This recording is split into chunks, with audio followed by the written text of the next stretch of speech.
It was a dark and foggy night in the small town of Briarwood, where I, a police officer named David, was on my routine night patrol.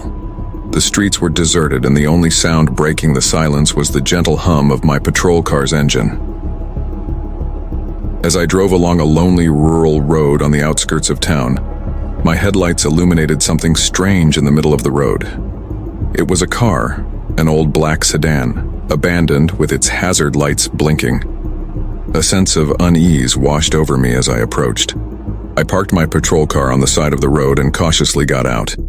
The cold night air seeped into my uniform as I approached the abandoned vehicle. The car was covered in dust and looked neglected.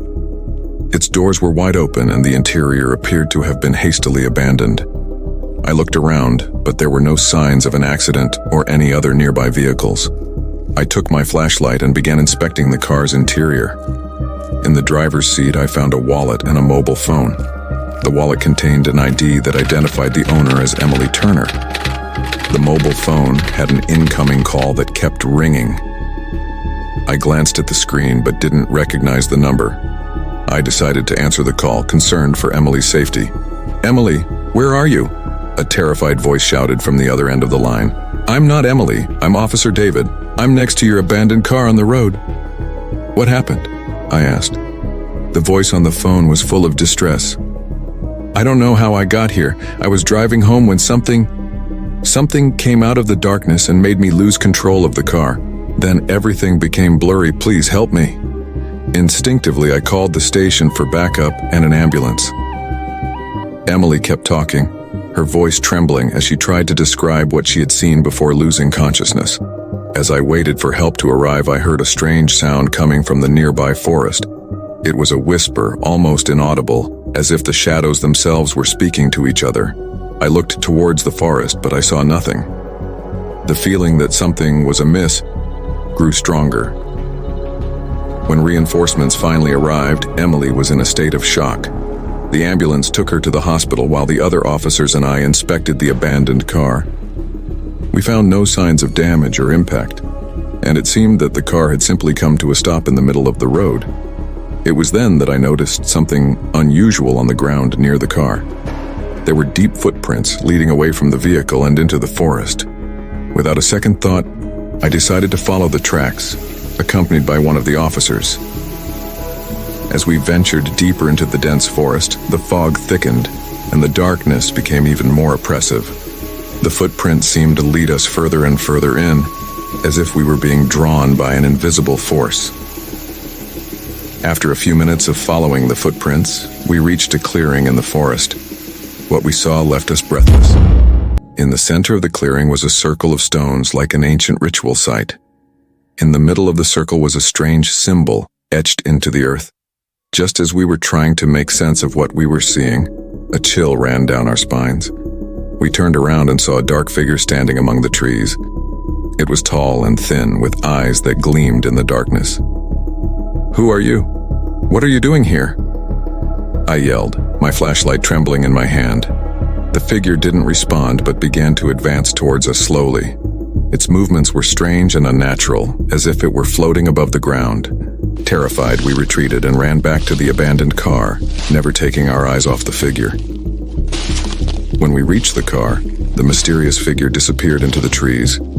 We never found a logical explanation for what happened that night. Emily recovered in the hospital, but she had no clear memories of what had occurred after her car came to a stop. The car was towed away, and despite investigating the clearing in the forest, we found no trace of the dark figure. That experience left an indelible mark on my mind. I will never know what we encountered in the forest that night or why Emily ended up in that strange place. Briarwood, a seemingly peaceful town, harbored dark secrets that defied all logical explanation, and that night was a chilling reminder that sometimes, in the shadows, things lurk that defy all human understanding.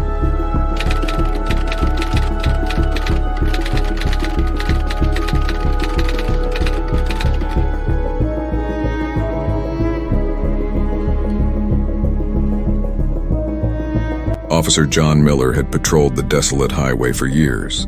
It was the loneliest stretch of road in the county, winding through a thick forest that seemed to swallow the world whole. It was said that strange things happened there, but John had always been a skeptic. That was until one fateful night. It was a moonless night, and John's headlights cut through the darkness like a knife. The only sound was the gentle hum of the engine and the occasional rustle of leaves in the wind. He was almost halfway through his shift when he saw a figure up ahead, thumbing for a ride. As he approached, he could see that the hitchhiker was a tall, lanky man with disheveled hair and a tattered coat. He looked like he hadn't seen a shower in weeks. John slowed down and rolled down his window. "Need a ride?" he asked. The man nodded, his eyes never leaving John's face. His gaze was intense, unsettling. "Thank you, officer. I've been walking for miles." John unlocked the door and the man climbed in without a word. The air in the car grew cold, and John shivered involuntarily. He couldn't put his finger on it, but something about this man made him uneasy. "Where are you headed?" John asked, trying to make small talk. The man didn't respond for a long moment. Then, in a voice that sent a shiver down John's spine, he said, "Anywhere but here." John kept driving, stealing glances at the stranger from time to time. His unease grew with each passing mile. The man's eyes seemed to glow in the darkness, and his silence was suffocating.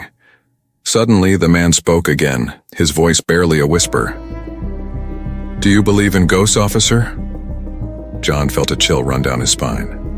"Ghosts?" he stammered. The man nodded. "This road is cursed, you know. They say that spirits of the lost haunt it, searching for a way out." John laughed nervously. "You can't be serious."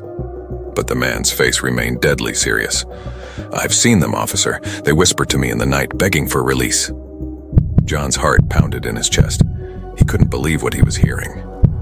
"You're just trying to spook me," he said, trying to sound brave. The man turned to him, and for the first time, John noticed the pale, translucent quality of his skin. "I'm not trying to spook you, officer. I'm trying to warn you. They're here." Just then, the car's headlights flickered and died, plunging them into total darkness. John's heart raced as he fumbled for his flashlight. When he finally found it and shone it around the car, he gasped in horror. The hitchhiker was gone. In his place, a group of ethereal figures materialized. They were pale and translucent, their eyes filled with sorrow and longing. They reached out to John, their fingers passing through him like smoke. John stumbled out of the car, his heart pounding in his chest. He could feel their icy touch on his skin, and their voices echoed in his mind, pleading for release. In a panic, John ran down the dark highway, the spirits of the lost following him, their haunting crazes filling the night. He didn't stop running until he reached the nearest town, where he collapsed in his house in terror. No one ever saw the hitchhiker again, and Officer John Miller left the force. Forever haunted by the night he picked up a hitchhiker from hell on that desolate, cursed highway. To this day, the locals still tell the tale of the haunting hitchhiker, and no one dares to drive that lonely road after dark for fear of encountering the spirits of the lost haunts.